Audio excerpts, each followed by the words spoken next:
চিকেনের এই রেসিপিটা বানাতে হলে প্রথমেই জিরে গুঁড়ো, ধনে গুঁড়ো, লবণ, গোলমরিচ গুঁড়ো, আদা বাটা, রসুন বাটা আর টক দই মাখিয়ে 30 মিনিট রেখে দিতে হবে। খুব ভালো করে সব কিছু চিকেনের মধ্যে মাখিয়ে রাখতে হবে।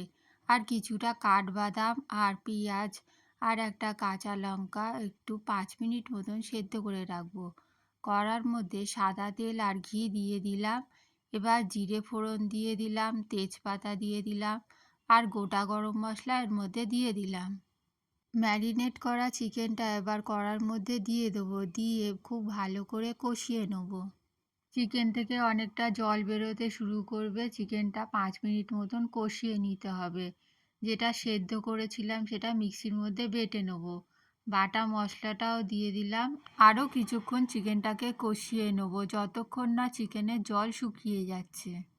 চিকেনটা কষানো হয়ে গিয়েছে, এবার এর মধ্যে পরিমাণ মতন জল দিয়ে দিলাম আর অল্প একটু চিনি আর পরিমাণ মতন লবণও দিয়ে দিলাম। ভালো করে নেড়েচেড়ে সব কিছু মিশিয়ে নেব। 30 মিনিট মতন রান্না করে নিলেই মজাদার চিকেনের এই রেসিপিটা তৈরি হয়ে যাবে।